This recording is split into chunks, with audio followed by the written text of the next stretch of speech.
우리가 이제 바로 앞에 사건이 삼손 사건이잖아요. 삼손 사건하고 이 사건이 시대적으로 이 사건이 삼손 사건보다 한 300년 전쯤에 있던 사건이에요. 우리는 성경을 쭉 보다 보면 저게 연대 순서대로 쭉 간다고 생각하잖아요. 성경의 연대는 어떻게 되냐면 삼손 다음이 사무엘이에요. 성경에서 삼손이 죽고 난 다음에 그 다음에 이스라엘 백성의 지도자로 등장하는 사람이 엘리가 등장하거든요.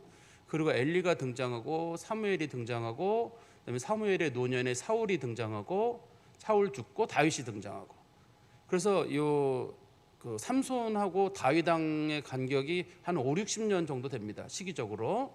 그런데 오늘 본문은 그거보다 좀 훨씬 전 세대 사람들이에요. 그러나 우리가 볼 때는 근데 그러면 이게 왜 위치에 여기 17장에 가 있는지, 그거는 이제 좀 이따 제가 설명을 드릴 텐데요. 어떻든 요 시기가 시기적으로 좀 다르다는 거를 좀 먼저 마음에 새겨 두시고 본문을 볼 필요는 있습니다. 제가 여러분들에게 먼저 한 가지 질문을 드리면, 혹시 신앙생활을 잘한다, 그럼 우리가 그런 표현 쓰잖아요. 저 사람 신앙생활 참 잘해 할 때 그 기준이 뭔가요? 저 사람 참 신앙생활 잘한다, 어떤 기준? 열심인가요? 열심히 있으면 신앙생활을 잘한다고 할까요? 아니면 기도를 잘하면 신앙생활을 잘할까요? 아니면 은사가 아주 그 사람이 많을 경우 신앙생활을 잘한다고 할까요? 아니면 어떤 면을 가지고 우리는 그 사람의 신앙생활을, 저 사람 참 신앙생활 잘한다. 성경적인 기준은 간단해요. 그 사람 성경 말씀대로 사느냐가 신앙생활을 잘하냐 못하냐의 기준이에요. 신앙생활을 잘하냐 못하냐의 기준. 그래서 성경에 나와 있는 원리를 잘 따라 사는 사람은 신앙생활을 잘하는 거고, 성경의 원리랑은 다르게 그냥 자기 나름대로 신앙생활을 잘하는 사람은 못하는 거예요. 이제 오늘 등장하는 사람들이 그런 사람들이거든요. 정말 열심히 살아요, 자기들 나름대로. 근데 하나님 말씀에서 더 멀어져 가지고 자기들 나름대로는 이게 하나님을 잘 섬긴다고 하는데 우상 숭배를 하고 있는 거거든요. 근데 어머니도 그렇고 아들 미가도 그렇고 정말 자기들 나름대로 정말 신앙생활 잘한다고 하는데 하나님 보시기에는 헛다리를 짚고 하나님 잘 섬긴다는 조건으로 우상을 만들어, 이 사람네들이에요. 우리가 볼 때는 어떻게 하나님 잘 믿는 사람이 우상을 만들어? 하나님을 잘 믿는다고 하는 사람들이 우상을 만드는 일이 얼마든지 있을 수 있어요. 오늘날도 마찬가지입니다.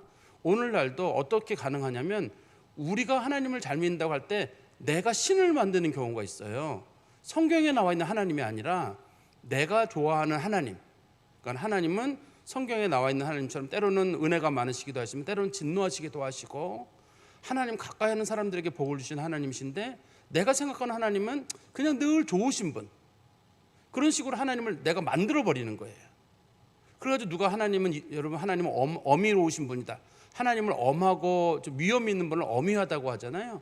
그런 하나님이라고 얘기하면 그건 아니야, 우리 목사님은 하나님을 너무 두렵고 떨리는 분으로만 만들어. 내가 볼 때 하나님은 참 사랑이 많으시고 은혜로우시고 그런 하나님인데, 근데 그거는 성경에서 하나님의 한 면이거든요. 하나님은 때로는 은혜로우신 분으로 돼 있지만 때로는 하나님은 두렵고 떨리는 분으로도 돼 있단 말이에요. 이 두 가지 면이 하나님의 양면으로 돼 있는데, 이걸 가지고 내가 그 중에서 한 면을 택하는 거예요. 그래서 하나님 두려운 줄 알아라 그러면 어떻게 성도가 입에서 하나님 두려워 우리 겁주는 거냐고 말이야.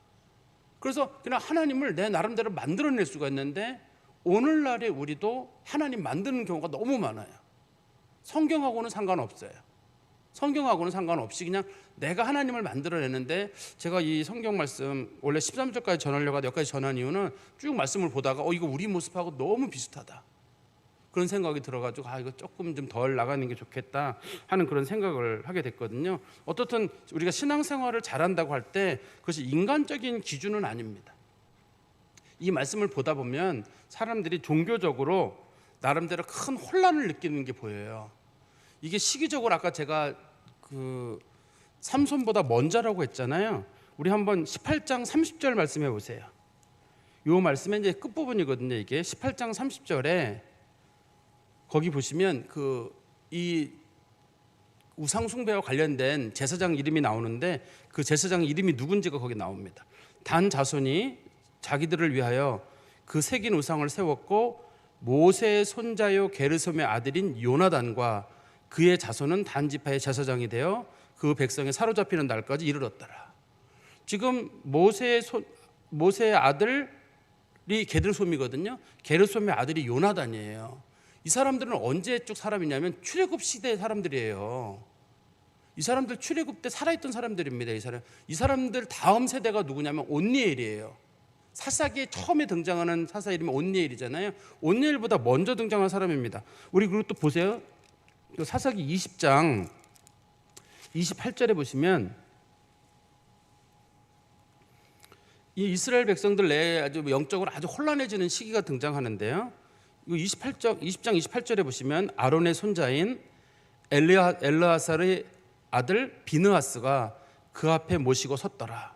이스라엘 자손들이 여쭈기를 우리가 다시 나아가 내 형제 베냐민 자손과 싸우리이까 말리이까 하니 여호와께서 이르시되 올라가라. 내일은 내가 그를 내 손에 넘겨주리라 하시는지라.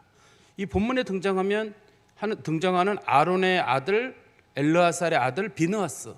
비느하스는 민수기에 나오는 사람이잖아요. 민수기에서 여호와의 열심을 가지고 그 고스비 문제랑 시딤 계곡에서 고스비랑 시므이랑 어떤 성적 그런 관계를 맺을 때 그거 싸웠던 이긴 사람이 이 사람이잖아요. 발락 발람 그때 당시에 제사장이 비느하스거든요.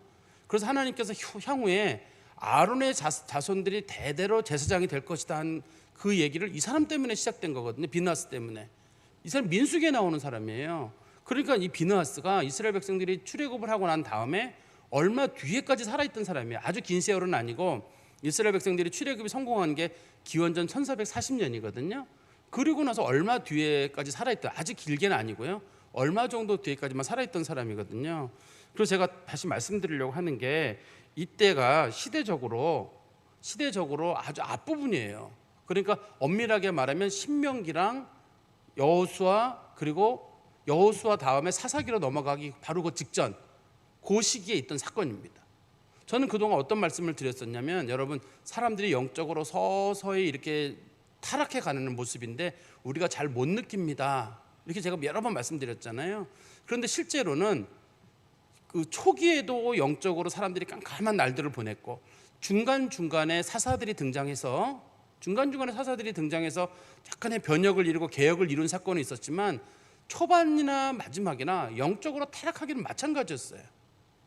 이제 그 믿음의 선배들이 이런 얘기를 할 거거든요. 야, 우리 때는 진짜 신앙생활 잘했어 라고 얘기를 하는데 성경은 뭐냐면 이 이스라엘 백성들이 출애굽했던 시대는 이제 삼손 시대보다 340년 전이란 말이에요. 그때나 삼손 때나 신앙생활 다 못하기는 마찬가지였어요. 방향만 달랐던 거예요. 신앙생활을 못하기는 다 마찬가지고 하나님의 말씀의 기준에서 다 벗어났어요. 그런데 조금 벗어나기 시작하니까 나중에 가가지고는 아주 그냥 기준 없는 그런 삶을 살게 됐거든요. 그러니까 우리가 좀 말씀을 보시면서 조심스럽게, 그런데 이 말씀을 왜 갑자기 시대를 건너뛰어가지고 갑자기 앞부분으로 쭉 갔느냐. 이 말씀에 보면 바로 앞에 어떤 사건이 있었냐면 삼손이 들릴라한테 배신을 당한 사건이 있잖아요. 들릴라가 당신 힘의 근원이 뭐냐? 그렇게 해서 삼손이 내 머리카락을 자르면 내가 이렇게 해서 돼가지고 힘이 빠지게 되고 내가 저거 된다 그랬더니만 그 여자가 은 얼마에 하나요? 각각의 방백으로부터 은 1100씩을 받거든요. 그래서 총 은 5500을 받고 삼손을 넘겨주게 되거든요. 사랑하는 여인이 삼손을 배신하는 장면이에요. 그때 사용된 돈의 양이 각각의 방백들로부터 은 1100씩을 받았거든요. 오늘 본문에도 한번 보세요. 오늘 본문에서도 여기 보시면 2절에 미가가 그의 어머니에게 이르되 어머니께서 은 1100을 잃어버리셨으므로 저주하시고 내 귀에도 말씀하셨더니 보소서 그 은이 내게 있나이다. 내가 그것을 가졌나이다. 이 가졌나이다라는 말은 제가 훔쳤었습니다 이런 뜻이거든요. 어머니 돈을 제가 훔쳤어요라고 하는데 아들이 어머니 돈을 훔친 거예요. 근데 그 금액이 마침 들릴라가 삼손을 팔았을 때 그 금액하고 똑같은 거예요.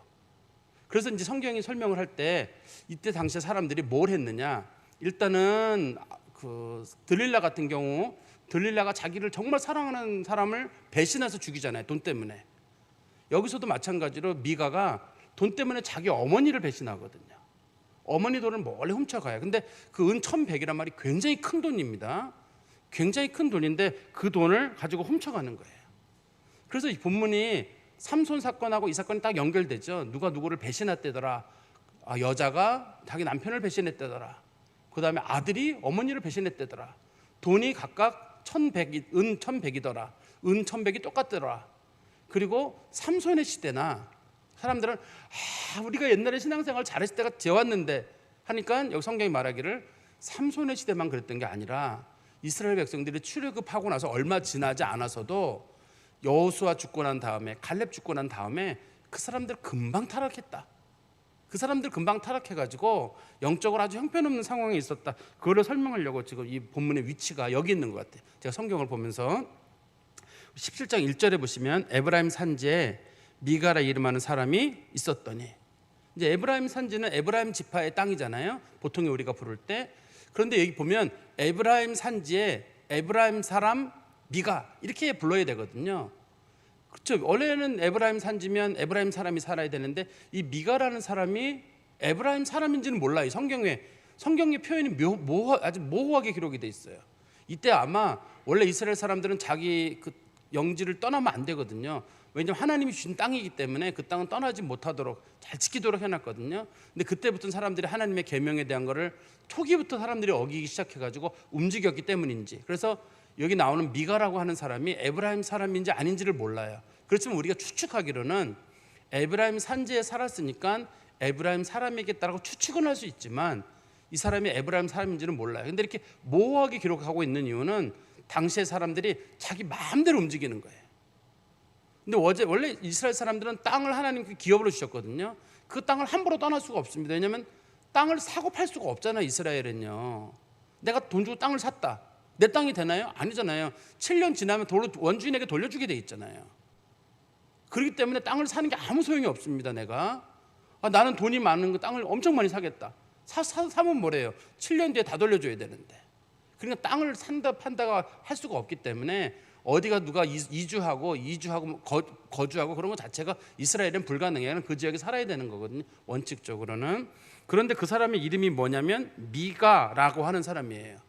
미가라는 말의 이름의 뜻은 누가 여호와와 같은가, 여호와와 같은가, 누가 여호와와 같은가 그런 뜻인데 우리나라 말로 바꾸면 여호와 같으신 분은 세상에 아무도 없다. 하나님이 제일이다 이런 뜻이에요. 이름의 뜻이 여호와 하나님이 제일이다 이런 뜻으로 이름을 지은 거거든요.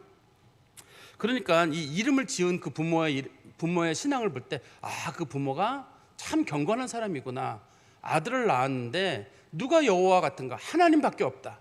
하나님 같은 분은 세상에 없다. 우리 아들의 이름을 하나님 같은 분은 없다라고 이름을 지어야 얼마나 무거운 이름이에요. 그런데 그 부모가 그런 이름을 지었다는 얘기는 상당히 경건하다는 뜻일 거거든요. 그런데 향후 그의 어머니가 하는 행동을 보면 이름만 경건이에요. 이름만 경건이고 모양만 경건이고 실제로는 경건하거나 아무 상관없는 사람이에요. 자기가 나름대로는 경건이라고는 짓는데 이런 거랑 보시면 돼요. 어떤 사람이 이름을 졌는데 애기 이름이 성령이에요. 그런데 어떤 애 이름이 예수예요.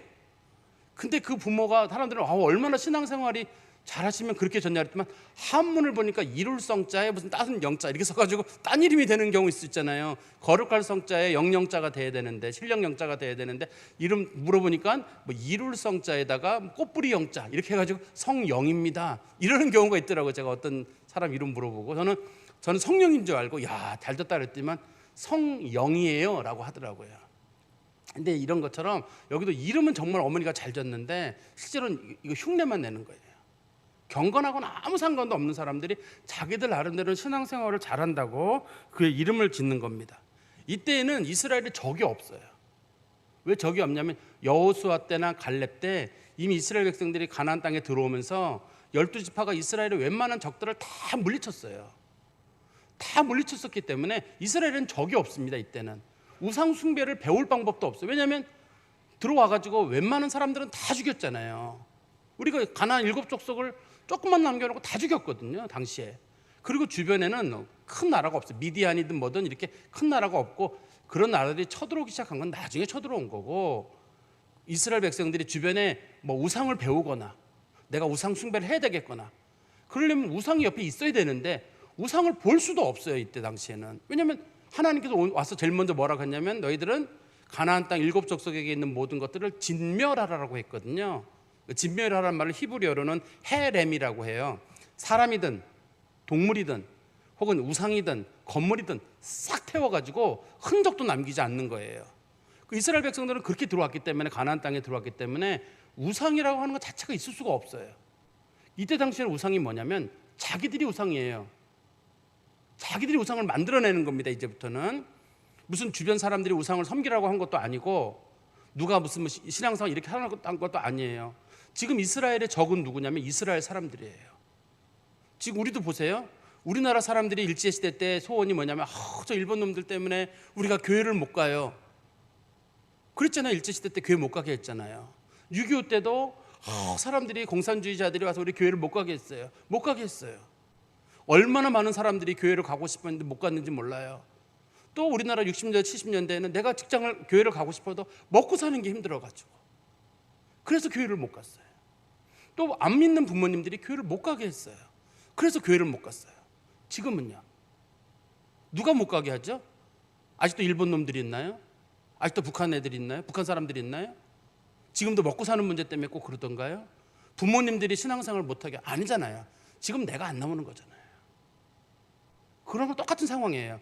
지금은 그냥 신앙생활을 난 신앙생활을 잘 안 하니 그러면 뭔가 핑계를 대는데, 핑계를 대게 아무것도 없고, 생각해보면 우리한테 무슨 신앙생활을 못하게 하는 사람도 없고, 생활이 힘들어서 그렇게 먹고 살기 힘든 사람도 많지 않아졌고, 교회가 멀어서 옛날엔 걸어 다녀야 되는데 지금은 차를 통해서 웬만한 거리는 우리가 다닐 수 있잖아요. 웬만한 거리는 다닐 수 있고, 옛날처럼 우리가 1시간 이상씩 교회를 2시간씩 걸어 다니던 그런 문화는 아니잖아요. 이거 지금의 우리 시대의 신앙의 적은 누구냐면 우리 자신이에요. 우리 자신이 신앙생활을 할 마음과 신앙생활을 하지 말아야 되겠다는 내 마음 속에서 신앙생활을 하지 않는 쪽으로 결정을 내리는 거죠. 내가 이제는 그동안 신앙생활을 했고, 내 나이쯤 됐는데 내가 신앙생활을 뭐 하느냐, 오늘은 비 온다고 교회 안 나오면 되고, 내일은 다음 주는 춥다고 안 나오면 되고, 또 다음에 바쁘다고 안 나오면 되고, 그리고 목사님 왜 안 나온다 그러면 목사님 이러저런 일이 있었습니다. 그러면 그러셨어요. 옛날 같으면 큰일 나잖아요. 그렇지만 지금은 네, 알겠습니다. 그리고 이제 또 넘어가 버리면 또 끝나잖아요. 그러니까 지금의 우리의 적은 누구냐면 우리 자신이에요. 당시 이스라엘 사람도 똑같습니다. 상황이 적이 하나도 없어요. 여호수아랑 갈렙이나 하는 이런 영적인 지도자들이 당시 가나안 사람들을 다 소위 진멸을 시켜놨기 때문에 적이 전혀 없었거든요. 그 시대라는 걸 여러분 염두에 두시고 이 말씀을 보시라는 거예요. 2절입니다. 그의 어머니에게 이르되, 미가라고 하는 사람이 그의 어머니에게 가서 뭐를 돌려줬냐면 은 1,100개를 어머니에게 돌려줬어요. 어머니에게 은 1,100개가 여기 있습니다라고 돌려줬거든요. 은 1,100개라고 할 때 그 크기가 얼만큼인지 우리가 정확히 몰라요. 항상 성경에 나오는 도량형은 어느 시대가 정해진 게 아닙니다. 혹시 어떤 분들은 목사님 제가 무슨 성경 사전을 봤는데 이게 한 세겔이 11g입니다. 그러면 11g입니다. 우리나라도 가치가 몇백 년 전이랑 몇천 년이 바뀌듯이 성경도 마찬가지입니다. 근데 성경에서는 그래서 그 가치를 정확하게 정해놓지 않아요. 그냥 세겔이다 이렇게만 표시만 하는 겁니다. 근데 자꾸만 어떤 분들은 내가 성경 사전을 봤는데 어떤 목사님은 설교하시는데 11g이라고 했더라. 저도 11g이라고 생각을 해요. 기본적인 가치는 생각을 합니다만 성경에 나오는 무게의 개념, 당시엔 돈이 무게로 계산되거든요. 은 무게로 계산되기 때문에 이 가치를 정확하게 매길 수는 없는데, 은 1,100이라는 말은 11g 곱하기 11이에요. 요즘 우리가 그 구구단 외울 때 11단이 121이잖아요. 11 곱하기 11, 121이거든요. 그러니까 이게 키로수로 1.21kg이에요. 요즘 우리 가치로. 근데 그만큼의 이 금을 12.1이에요. 12.1kg 정도 되거든요. 상당히 많은 양의 금을 이 사람이 어머니에게 돌려줬어요. 근데 어머니가 이 돈을 처음에 이거를 어머니한테 그냥 돌려준 게 아니라 돌려준 이유가 있습니다. 여기 다시 2절에 보시면 그의 어머니에게 이르되, 어머니께서 은 1,100을 잃어버리셨으므로 저주하시고 라는 말 있잖아요. 어머니가 저주를 했기 때문에 이 사람이 지금 어머니께 돈을 돌려주는 거거든요. 자기가 어머니한테 이 돈을 돌려줄 수 있는 마음은 없어요, 원래는. 그런데 어머니가 저주를 했어요. 어머니가 저주하는데 뭐라고 저주했냐면 이거 레위기 5장 1절에 보면 나오거든요. 레위기 5장 1절에 보면 누군가가 만약에 돈을 훔쳐간 사람이 있다. 근데 범인을 알지 못해요. 그러면 그 돈을 잃어버린 사람이 저주하면 돼요. 이 돈을 훔쳐간 사람이 자손 대대로 죽고 저주를 받고, 그리고 근데 그 사람이 그 얘기를 듣고 제가 했습니다라고 갖다 주면 죄가 없는데, 만약에 우리 한번 보시겠어요? 그 레위기 5장 1절에 보세요. 만일 누구든지 저주하는 소리를 듣고서도 증인이 되어 그가 본 것이나 알고 있는 것을 알리지 아니하면 그는 자기의 죄를 져야 할 것이요 그 허물이 그에게로 돌아갈 것이며.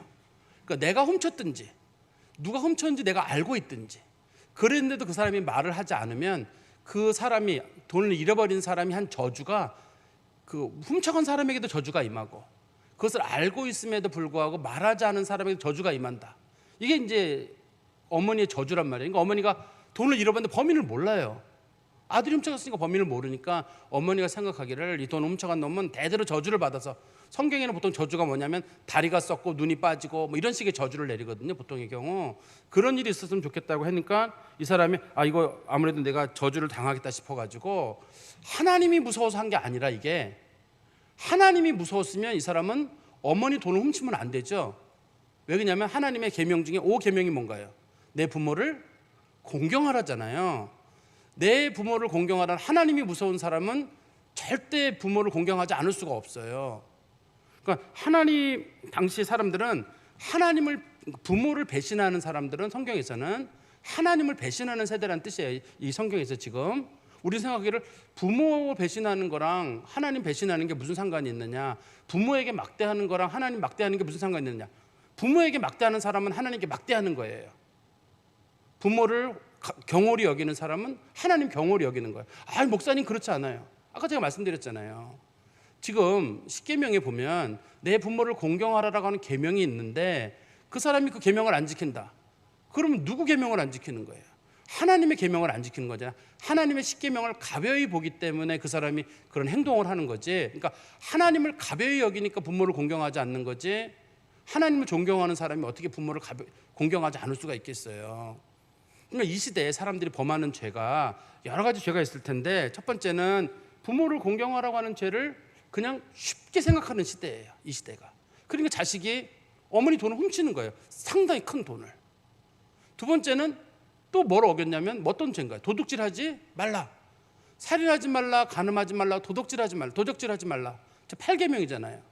그때 마찬가지입니다. 이 사람이 도둑질하는 게 큰 죄라고 생각한 사람은 어머니가 안 훔쳤을 거예요. 근데 하나님 계명에 도둑질하지 말라라고, 8계명에 도둑질하지 말라라고 했지만 뭐 그게 중요해라고 생각하는 사람은 어머니 돈이면 어떻고 남의 돈이면 어때요? 내가 필요하면 언제든 훔칠 수 있는 거죠. 그러니까 도둑질하는 사람은 사실은 하나님 두려워하지 않는 거고, 어머니를 함부로 대하는 사람은 하나님을 두려워하지 않는 거잖아요. 그러니까 이 미가라고 하는 사람이 어머니 돈을 훔쳤다, 이 얘기를 보면서 우리는 그 시대에는 사람들이 부모를 함부로 대하고도 두려워하지 않는 시대였구나. 그리고 남의 거 도둑질하고 훔치고 나서도 이 사람네들은 두려워하지 않고 양심의 가책을 느끼지 못하는 시대였구나, 그런 생각이 드는 거예요. 그런데 그 사람이 그런 가책도 없는 시대의 사람인데 어머니가 뭐라고 저주를 했냐면, 아까 레위기 5장 1절처럼 저주를 했단 말이에요. 그 저주를 듣는 순간에 저 저주가 나한테 임하면 어떡하지? 하나님도 두려워하지 않고 부모도 두려워하지 않아요. 단지 그런 저주가 자기에게 올까봐 그게 두려운 거예요. 그 저주가 자기에게 올까봐 두려워가지고 어머니에게 찾아가가지고, 어머니, 제가 어머니 돈을 가져갔는데 어머니 돈이 여기 있습니다 라고 내놓으면, 다시 한번 보세요. 성경의 2절에 그의 어머니에게 이르되 어머니께서는 은 1,100을 잃어버리셨으므로 저주하시고 내 귀에도 말씀하셨더니 보소서 그 은이 내게 있나이다. 내가 그것을 가졌나이다. 우리나라 말레는 되게 부드럽게 돼 있지만 어머니가 저주한다는 얘기를 듣고 제가 마음이 떨렸는데 어머니 돈을 제가 훔쳤습니다. 범인이 저예요 라고 얘기를 한 겁니다, 이 사람이. 그러니까 이제 그 어머니가 아들에게 뭐라고 얘기를 해주냐면, 보세요. 2절 끝에 보시면 그의 어머니가 이르되 내 아들이 여호와께 복받기를 원하노라 하니라. 아들이 분명히 도둑질을 했다고 했는데 어머니가 우리 아들이 잘 되기를 바란다 이렇게 얘기를 했단 말이에요. 왜 이 얘기를 하게 됐냐면, 어머니가 정신이 번쩍 든 거예요. 돈 잃어버린 것도 문제지만 자기가 일단은 저주를 해버렸거든요. 레위기 5장 1절은 저주를 하라고 되어 있는데 자기가 저주를 했는데 그게 설마 자기 아들에게 갈 줄을 몰랐던 거예요. 저주를 해가지고 눈이 썩고 손발이 썩고 팔다리가 잘리고 자손 대대로 저주를 받고 이렇게 저주를 했단 말이에요. 보통 그런 저주를 하거든요. 유대인들 저주에. 그러면 그 저주를 했는데 그게 자기 아들이 받는다고 생각하니까 어머니가 안 되겠다 싶어가지고 확 말을 뒤집는 거예요. 이제는 우리 아들이 저주받으면 안 되겠으니까 우리 아들이 복을 받기를 바란다. 하나님께 복을 받기를 바란다고 생각한 거예요. 그럼 우리가 생각할 땐 어머니가 아들을 정말 사랑하는가 보구나. 아들이 복을. 그런데 이게 어머니가 저주받는다고 해서 저주를 받아지고 어머니가 복받는다고 해서 복받아지는 건가요?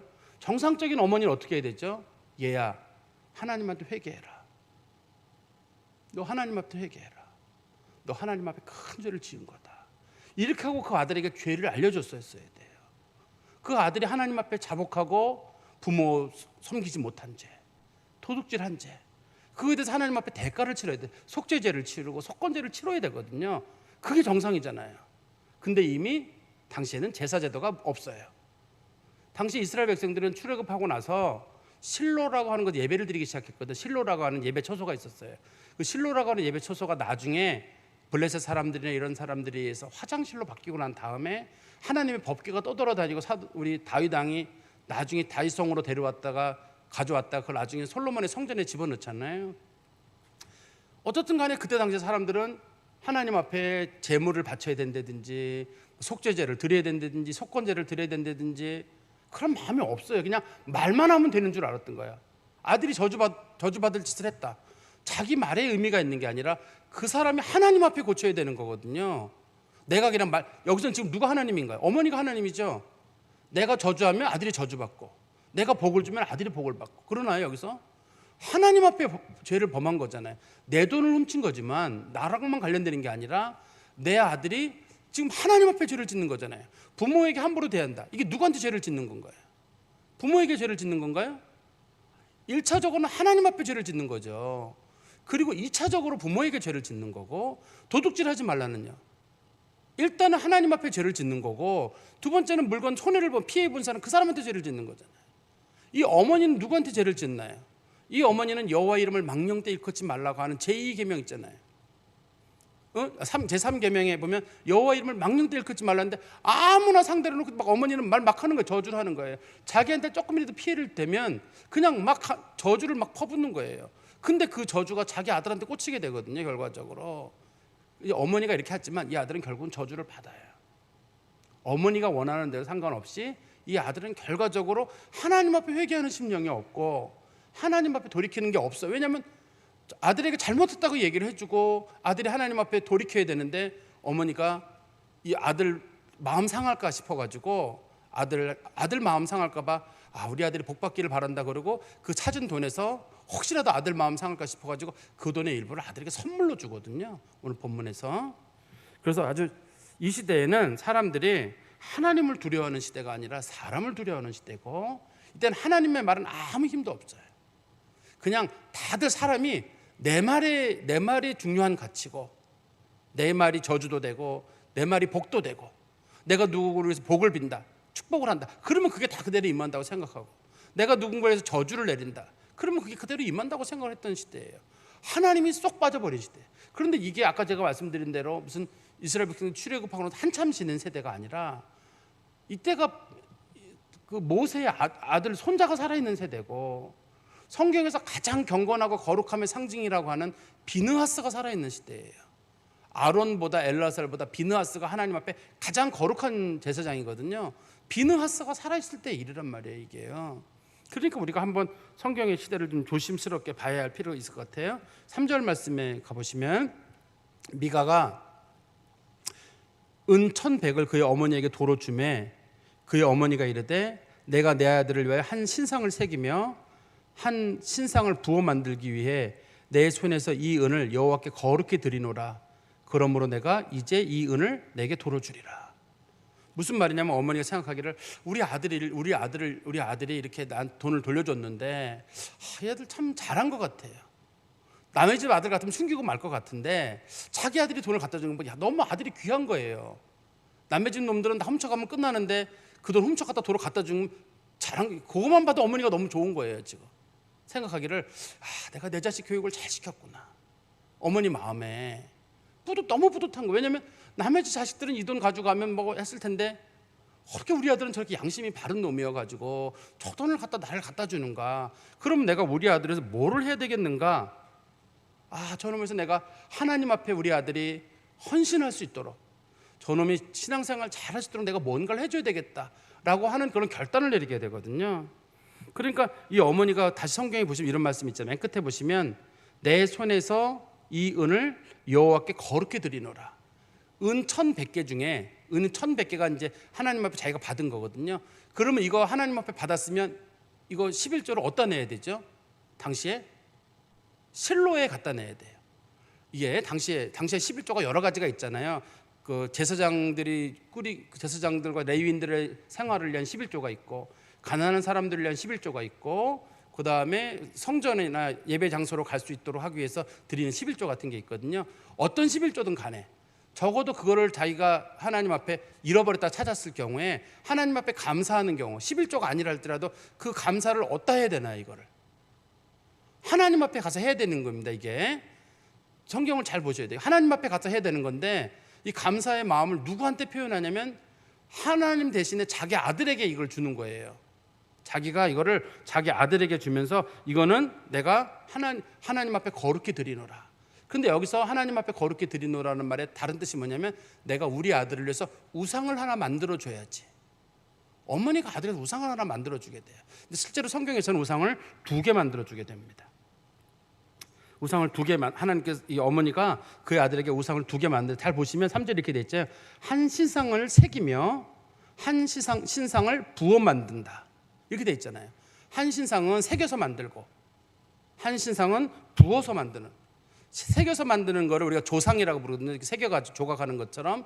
그 다음에 이 부어서 만드는 걸 주상이라고 불러요. 성경에 2개 있거든요. 근데 간혹 어떤 주석 체계를 보면 한 개의 우상을 만들었다고 되어 있는데, 실제로는 성경에 잘 보시면 여기도 그렇고 뒤에도 보면 그 단지파 사람들이 미가 집에 와가지고 우상을 가져가거든요. 거기에 보면 우상이 2개라고 되어 있습니다. 성경에 보시면. 그러니까 우상을 하나를 가져가는 게 아니라 우상을 2개를 가져가요. 그러니까 우상이 결과적으로는 2개예요. 2개를 여기서 만들었거든요. 그러니까 이 시대의 사람들이 자신들이 감사를 어떻게 표현해야 되냐면, 일단은 제가 아들 같은 경우 아들의 잘못을 지적해야 된다고 했지만 어머니가 아들의 잘못을 절대 지적하지 않아요. 아들 상처받을까 봐. 그리고 도리어 그 아들에게 도리어 잘했다고 칭찬해 주거든요. 그게 일단 큰 문제고, 두 번째는 이 어머니가 잃어버렸다 찾았을 경우에 그 감사를 누구에게 표현해야 되냐면 이걸 하나님께 표현해야 돼요. 하나님께 표현하지 않고 그냥 자기가 쓰고 싶은데 하나님 앞에 써야 될 거 써버리는 거야. 이 사람 생각할 때는 내 돈 가지고 내가 내 아들을 주든 내가 하나님 앞에 주든 그거 내 마음대로 아니냐, 그렇게 생각했던 것 같아요. 내가 이 감사하는 마음을 가지고 하나님 앞에 쓰든.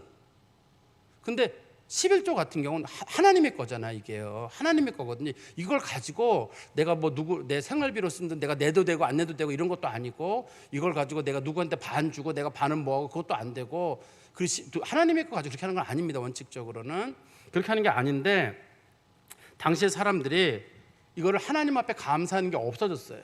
그러면 우리 생각할 때 뭐 감사하지 않을 수도 있죠. 그렇게 생각하기 쉬울 거예요. 그럼 제가 한번 여러분들에게 한번 질문을 드려볼게요. 교회를 문 닫게 하는 방법의 첫 번째가 뭘까요? 위례광명교회를 문 닫게 하는 방법, 위례광명교회 예배가 없어지게 하는 방법, 그 다음에 위례광명교회 선교가 없어지게 하는 방법 뭘까요? 한번 위례광명교회 예배당이 낡고 부서지게 하는 방법, 어떤 방법이 있을까요? 다시 한번 질문 드릴게요. 우리 위례광명교회가 문을 닫게 하는 방법, 그 다음에 위례광명교회 예배가 없어지게 하는 방법, 예배당이 낡고 쓰러지고 무너지게 만드는 방법, 그 다음에 선교가 멈춰지게 만드는 방법, 뭔가요? 뜻밖의 하나님 앞에 드리는 헌물이에요. 그게 어떻게 알 수 있냐면 이 사람네들이 하나님 앞에 드리는 11조를 안 드리게 되거든요. 헌물도 안 드려요. 실로에 드려야 되거든요. 안 드립니다. 그랬더니만 실로에서 예배를 섬기던 제사장과 레위인들이 굶게 돼요. 떠나게 됩니다. 예배가 없어져 버리게 됐어요. 예배를 드리고 싶어도 예배를 드릴 데가 없어요. 이제 이 사람네들은 자신들이 생각할 때 내가 내 돈을 가지고 뭐 드릴 수도 있고 안 드릴 수도 있고, 그거 뭐 꼭 재물을 하나님 앞에 재물 드려야 되나? 요즘도 그러잖아요. 어떤 분들이 11조 생활 꼭 해야 됩니까? 헌금 생활 꼭 해야 됩니까? 그거 요즘 교회들이, 목사들이, 뭐 교회들이 성도들 쥐어짜내기 위한 방법입니다. 정말 그런가요? 좋아요. 그러면 제가 여러분들에게 편하게 말씀드리기로, 헌금하지 마세요. 하나님 앞에 믿음으로만 나오면 됩니다. 헌금이라고 하는 건 목회자들이 돈 짜내려고 하는 거니까 중직자들 일절 헌금 생활 하지 마시고, 하고 싶으면 하시고 자유롭게 하십시오. 좋아요. 그렇게 했어요. 그러면 이제 교회가 재정적으로 위기에 놓이게 됐을 경우, 자, 우리 교회는 그러면 선교를 안 보냅니다. 선교는 뭐로 하나요? 돈으로 해요. 그럼 선교를 다 끊어요. 자, 좋습니다. 선교도 일단 끊었어요. 두 번째는 어떻게 할까요? 교회에 이제 건물을 유지할 때 전기료나 여러 가지 들어가거든요. 좋습니다. 이번에는 교회가 돈이 없어서 전기를 끄겠습니다, 여러분. 이렇게 하겠습니다. 교회 왔는데 아무 불도 없어요. 그다음에 이제 나중에 교회 직원들을 하나씩 정리하게 됐어요. 교회가 재정적 여유가 없어서 교회를 정리합니다. 나중에 교회가 유지가 안 되기 때문에 교회의 문을 닫습니다. 아무것도 안 나요. 정말 나쁜 사람들이에요. 그렇게 말 꺼내는 사람들. 여러분, 교회 11조 생활하지 마세요. 교회 헌금 생활하지. 그 사람들요, 마귀의 목소리예요. 근데 사람들이 그 소리를 너무 좋아하고, 성경학자들이라고 말하는 사람, 목회자라고 말하는 사람, 사회에 유명하다고 하는 사람들이 그 얘기를 꺼내는 거예요. 근데 우리는 성경에 전철이 있잖아요. 이미 그런 일이 있었단 말이에요. 실로의 예배가 무너지면서 실로 예배당이 완전히 무너지게 되고, 예배 자체가 하나님 앞에 드려지지 못하게 되고, 우리 교회의 재직들, 서리집사 이상 되시는 분들, 이왕이면 청년들이나 아이들도 마찬가지입니다. 이거 하나님 앞에 드리는 게 습관이 되지 않으면 나중에 아까워서 못 드려요. 하나님 앞에 중직자들은 반드시 하나님 앞에 이걸 해야 돼. 그렇지 않으면 우리가 하나님의 교회를 무너뜨리는 거예요. 지금 한국 교회도 제가 아는 목사님도 하루는 그때 코로나 때였어요. 선교사님이 돌아온다는데 너무 기분이 좋더라는 거예요. 자기네 교회는 재정적으로 어려운데 선교사를 보냈는데 할 수는 없는데 선교사가 자기 선교 그만두고 들어온다고 하는데 목사님이 너무 고맙더래. 그렇게 예쁜 사람이 없더래. 그다음에 재정적으로 어려운데 부목사님이 그만두고 개척한다 그러더래요. 목사님이 그 부목사님 엉덩이 두들겨주면서 잘했다. 사례비를 줄 수가 없어가지고 꼭 내보냈으면 했는데 본인이 나간다 그랬대요. 그래서 내가 그럼 하는 말이, 신목사 내가 한 거 아니야. 그 선교사 둘이 자기네가 그만둔다 그런 거고 부목사님이 자기가 나간다 그런 건데 너무 그렇게 좋더라는 거예요. 교회가 몰락하기 직전의 모습이잖아요, 그게. 그러니까 이런 우리가 하나님 앞에 드리는 것들은, 이게 우리가 위례 광명교회를 세워가고 세계 선교를 꿈꾸고 하는 일에 꼭 필요한 것들이거든요. 근데 당시에 사람들이 이걸 못 느끼는 거예요. 그러니까 이 어머니가 그거를 이걸 하나님 앞에 감사해야 되겠다, 이게 아니라 내가 내 아들을 위해서 줘야 되겠구나. 이 돈을 내가 내 아들 선물로, 내 아들 하나님께 이거 내가 찾은 거지만 이거 내가 하나님 앞에 드리지 않고 내가 내 아들을 줘야 되겠다. 내 자식이 소중하지 뭐. 내 자식을 위해서 뭐 영적으로 도움이 되는 건 뭐든 간에 해야 되겠다. 그런 마음을 갖는 거잖아요. 그리고 다시 보시면 4절에 미가가 그 은을 그의 어머니에게 도로 주었으므로 그 어머니가 그 은 200을 가져다가 은장석에게 주어 한 신상을 새기고 한 신상을 부어 만들었더니 그 신상이 미가의 집에 있더라. 여기도 보면 이제 두 개의 신상을 지금 만들었다고 돼 있잖아요. 두 개의 신상을 만들었다고 돼 있는데 한번 보세요. 그 사사기 18장 17절에 보시면 단지파 사람들이 미가의 집에 쳐들어오거든요. 나중에 쳐들어오게 되는데 17절에 그 땅을 정탐하러 갔던 5사람이 거리로 들어가서 미가의 집에서 뭘 봤냐면 새긴 신상, 에봇, 드라빔, 부어 만든 신상 4가지죠. 여기서 4가지를 봤잖아요. 4가지를 좀 보게 됐거든요. 그러니까 이 어머니가 준 돈을 가지고 은 200을 가지고 그 사람이 그걸 가지고 신상을 2개 만들었는데, 우리가 짐작하기로는 그러면 2개를 하나는 새겨 만들고 하나는 부어 만들었다 그러면 하나는 100세겔, 하나도 100세겔. 100세겔이 요즘 키로수로 1kg 정도 되거든요. 1kg 정도 되니까 큰 건 아니겠죠. 1kg 된 이 정도 되는 신상을 2개를 만들어 놨다고 우리가 보면 될 것 같아요. 그리고 이 신상을 어디다 보관했냐면 자기 집에 보관을 했어요. 그런데 우리가 성경에 보시면 신명기 신명기 12장 5절에 보면 신명기 12장 5절, 신명기 12장 5절에 보면 이런 표현이 있습니다. 오직 너희 하나님 여호와께서 자기 이름을 두시려고 너희 모든 지파 중에서 택하신 곳인 그 계실 곳으로 찾아 나아가서, 하나님은 이스라엘 백성들에게 예배의 자리는 하나라고 했어요, 당시에. 그래서 이스라엘 백성들이 향후 저지르는 죄가 뭐가 있냐면 산당에서 예배드렸다 하는 게 성경에 많이 나오죠. 산당에서 예배드렸다는 말은 예루살렘 성전이 거리가 멀어요. 거리가 멀으니까 이 사람네들이 못 가고 자기네 집 옆에다가 조그맣게 산당을 하나 만들어 놓고 거기서 그냥 늘 신앙생활을 했던 거예요. 기도 생활도 하고 신앙생활도 했던 겁니다. 근데 하나님은 그걸 우상숭배로 봤어요.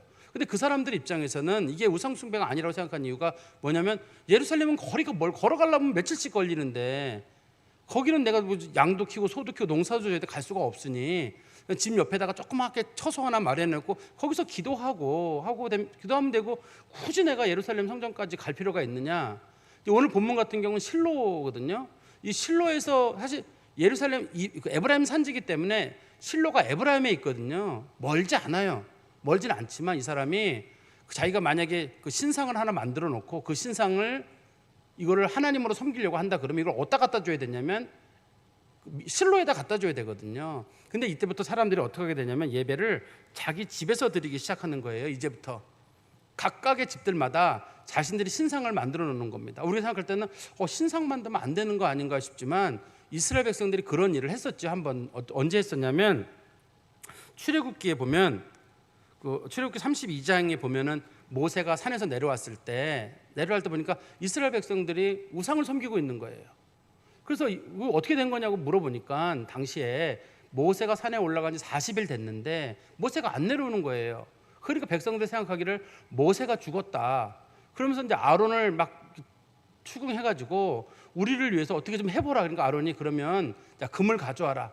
너희들 금 귀고리 같은 거 가져와서 그걸 녹여가지고 금판에다가 새기거든요.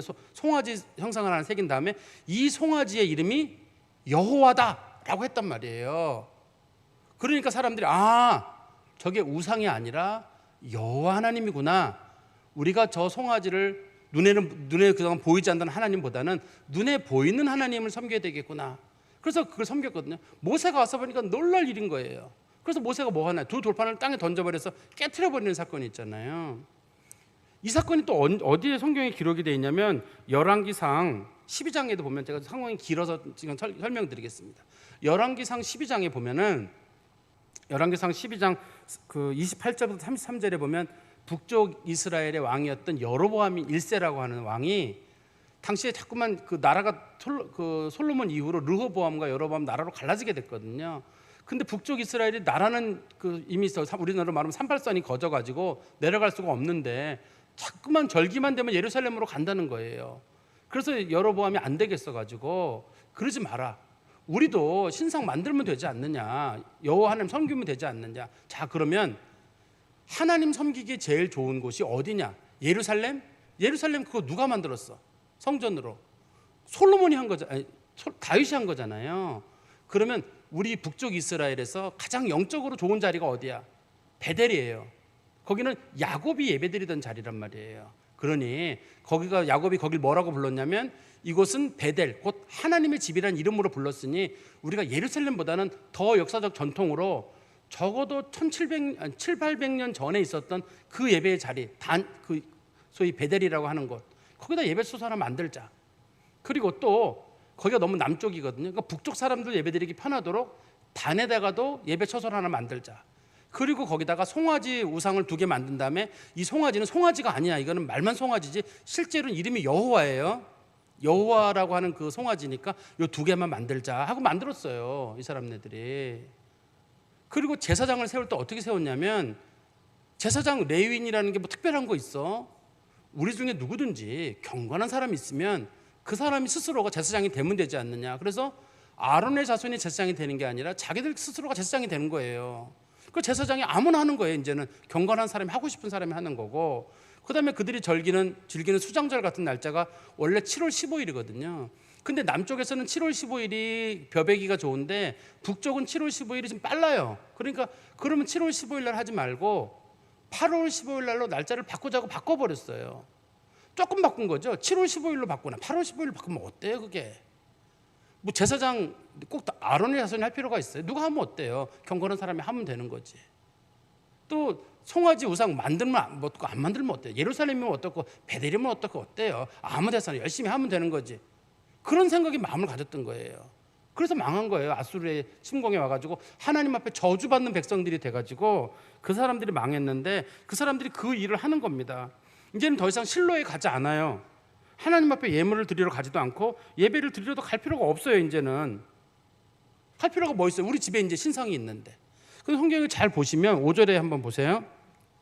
5절에 보시면 그 사람에게 신당이 있었다 이렇게 돼 있는데, 신당이라는 말을 원문에 보면 뭐라고 돼 있냐면 하나님의 집이라고 돼 있어요. 그렇지만 당시에는 예배의 장소는 여호와의 집이에요. 원래요 여호와의 집입니다. 히브리어로는 바잇 여호와 이렇게 불러야 되거든요. 근데 바잇 엘로힘이라고 했어요. 하나님의 집이면 어떻고 여호와의 집이면 어때요? 우리는 상관없죠.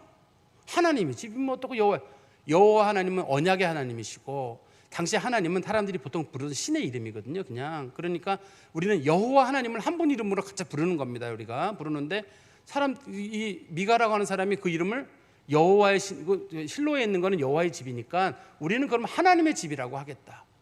하나님의 집을 하나 만들어 놓은 거예요. 거기다가. 그리고 거기다가 그 사람이 뭘 만들어 놨냐면 에봇을 하나 만들었어요. 에봇은 누가 입는 건가요?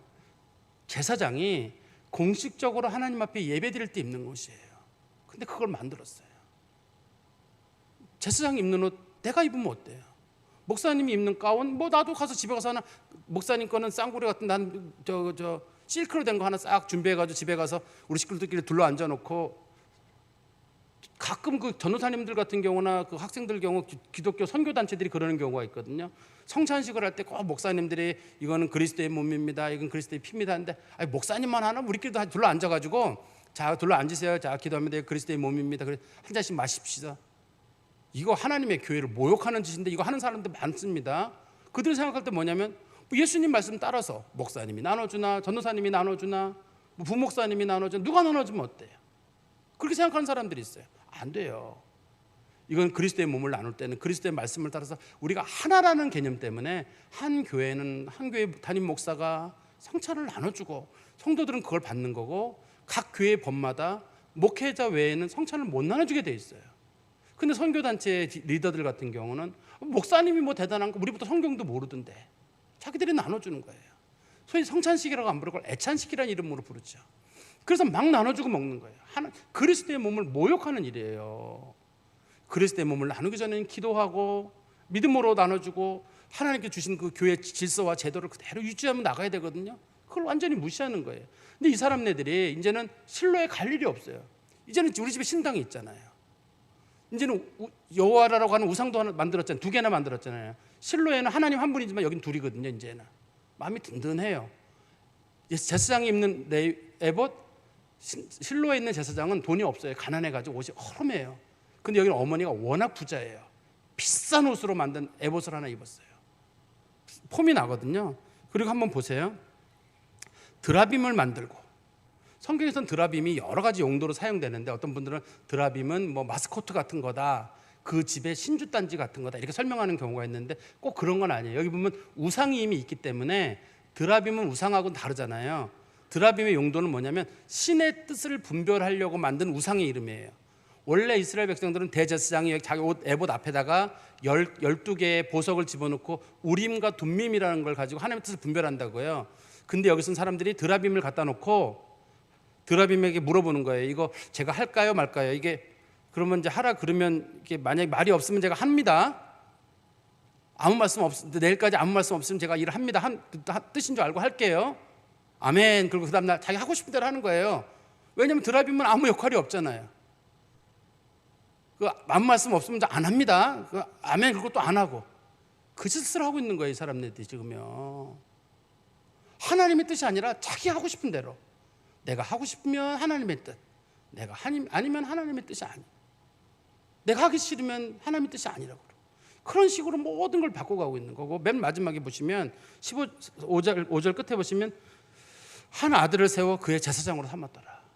에브라임 사람이라 그러면 에브라임 사람이 어떻게 제사장이 될 수가 있어요? 제사장은 레위 지파, 그 중에서도 아론의 자손이어야 되거든요. 아론의 자손이어야 되는데 그럼 아론의 자손이 없었냐? 있죠. 왜 없어요? 지금 비느하스가 살아 있는데요. 아론의 자손 대제사장이 있는데 이 사람이 지금 여기서 에봇을 입었다는 얘기는 대제사장 아니에요. 이 사람들이 대제사장 지금 이 노릇을 하고 있는 거예요. 그러니까 이 사람들이 여기 왜 이렇게 했느냐? 왜 이렇게 했을 것 같으세요? 첫 번째는 신앙생활 나름대로 잘한다고 한 겁니다. 이게 지금 어머니 입장에서 내가 우리 아들에게 무슨 선물을 할까? 우리 아들이 하나님 앞에 신앙생활 잘하도록 내가 우리 아들에게 신상 2개 만들어줘야 되겠다. 우리가 볼 때는 저게 무슨 행동입니까 싶은데 어차피 실로에 가봤자 아무것도 없고 그러니 그냥 거기 가서 헌금 드리고 뭐 하느니 그냥 우리 집에서 예배 드리면 되지 않아. 집에서 예배 드리기로 한 거예요. 얼마나 좋아요. 비용 안 들고 시간 들일 필요 없고. 요즘 우리가 그걸 최근에 경험했죠.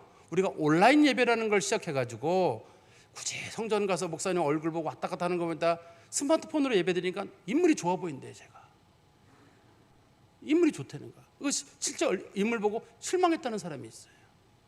아이고 좋다는 거. 그리고 자범도 하나 안 들리고 교회 가면 뭐 졸리고 그런데 졸리지도 않고 좋더라는 거예요. 지금 그거랑 똑같은 거예요. 굳이 실로에 가서 내가 비용 써가면서 헌금 생활하고 봉사하고 그런 거 없이 그냥 집에서 신상 하나 만들어 놓고 누가 제사장하면 어때요? 어차피 내가 여기다 월급을 주거든요.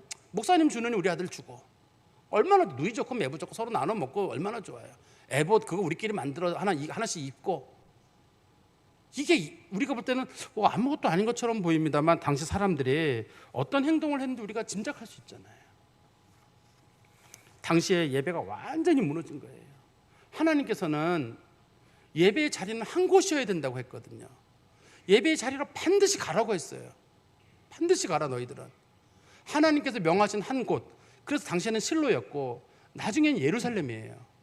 그래서 예루살렘 외의 장소에서 예배드리는 건 하나님은 엄격하게 금했습니다. 왜 금하게 되냐면 일단 예배가 안 될 뿐만 아니라 이스라엘이 하나의 신앙이 안 돼요. 세월이 지나고 나잖아요. 이스라엘 사람들이 저마다 자기 목소리를 냅니다. 내가 믿는 하나님 다르고 다 다른 거예요.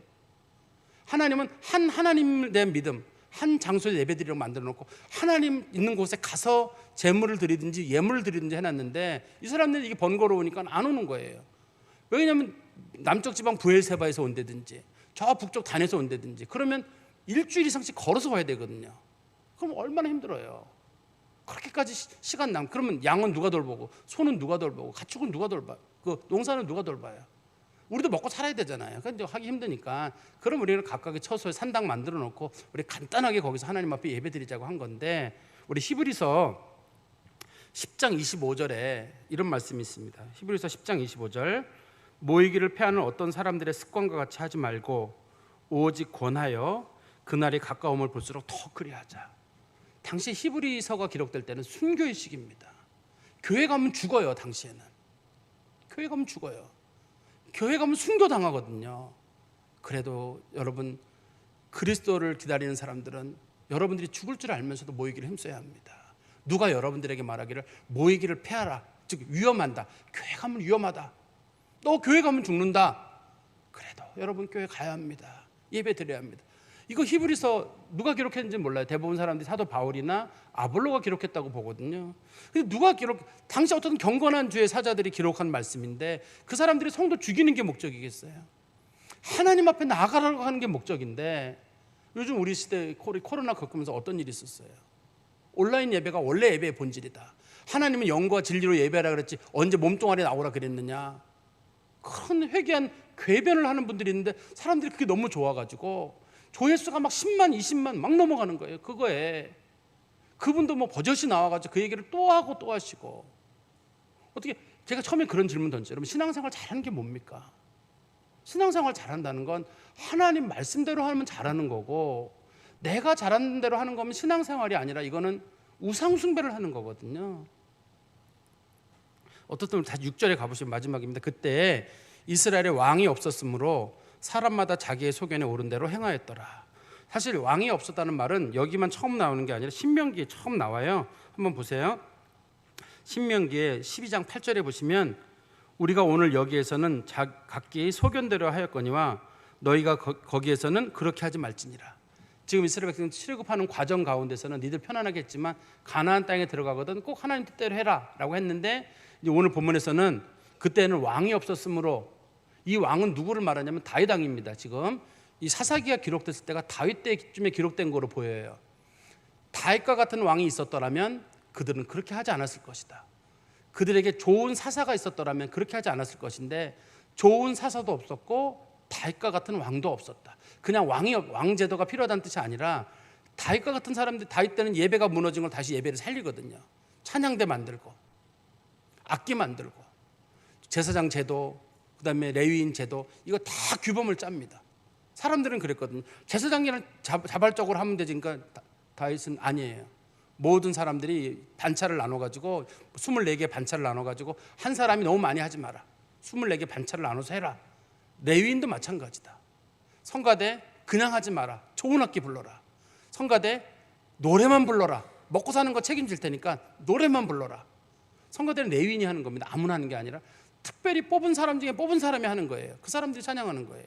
그러니까 오늘날의 성가대도 복받는 중에 복받는 일이에요. 하나님 앞에 정말 복받는 일이에요. 근데 사람들이 그게 싫어 성가대 안 와요. 잘.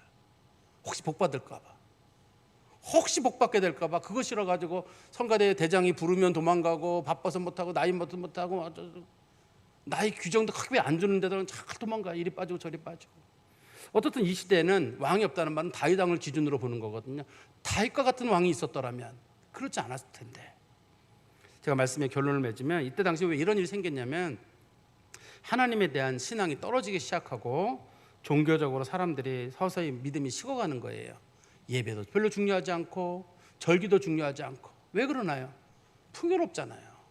적이 없어요. 가난한 사람 다 정벌 했거든요. 초기라서. 굳이 내가 가서 싸울 적도 없고 너무 편안하고 먹고 살기 좋고 뭐 가서 뭐 할 그런 마음도 없거든요. 예배드릴 처소도 없어요. 이제는 실로가 다 무너져 버려가지고 이제 예배드릴 처소도 없는 그런 상황이거든요. 근데 당시의 사람들은요, 신을 만드는 시대예요.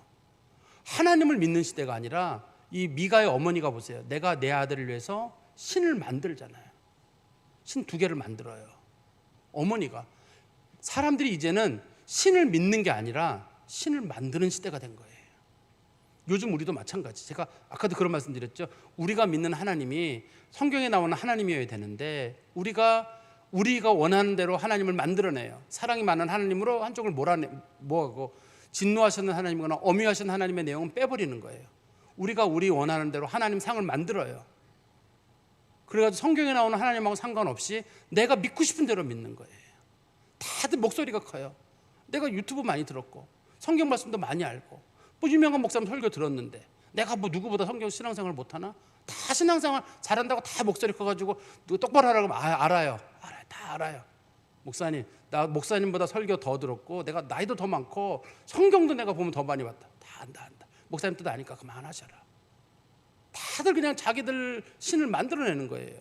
신을 만들어내가지고 하나님을 믿는 게 아니라 내가 만들어낸 신을 만들어내는 거예요. 사람들이 예배도 하지 않고. 근데 이런 일은 왜 생기냐면 자기가 기준이 돼버려서 하나님 말씀에 대한 절대 기준이 없어져서 그래요. 자기의 소견에 오른 대로 행했다는 말은 말씀이 기준이 아니란 뜻이잖아요. 신앙생활을 내 마음대로 하는 겁니다. 하나님 말씀이 기준이 돼야 되는데, 그럼 이런 일이 왜 생기느냐? 하나님 무시하고 계명 무시하고 하나님 믿지 않고 자기 믿었기 때문이에요. 제가 아까 그런 말씀 드렸잖아요. 미가라고 하는 사람이 실제로는 어머니를 속인 게 아니라 하나님을 먼저 속인 거다. 그러니까 어머니 섬기지, 어머니 거 훔치잖아요. 하나님 먼저 속이니까. 하나님 속이니까 도둑질할 수 있는 거잖아요. 어머니도 마찬가지예요. 하나님을 제대로 두려워하지 않으니까 망령되이 막 하나님 이름으로 저주하는 거잖아요. 온갖 죄들이 다 들어있는 거예요, 여기에. 그리고 부끄럽지 않아요. 서로 잘했다고 칭찬해주고 도둑질하는 아들에게 선물해주고, 마음 상할까봐, 하나님 마음 상할까봐는 전혀 생각하지 않고 애들 마음 상할까봐 이거 해줘, 선물해주고 위로해주고. 그래서 아들이 나중에 유명한 우상숭배 중심 인물이 되게 됩니다. 유명한 우상숭배 중심 인물이 돼서 나중에 이스라엘 타락에 직접적인 영향을 미치는 사람이 되게 돼요. 개인 집에서 타락한 일이잖아요. 이 우상이 나중에 단지파로 넘어가요.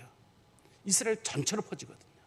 이 어머니가 저질렀던 이 영적 타락의 죄가, 자기 아들 하나 마음 추스르려고 한 이 죄가 사람들이 보니까 너무 좋은 거예요. 굳이 실로 갈 필요 없이 집집마다 만들면 되겠네.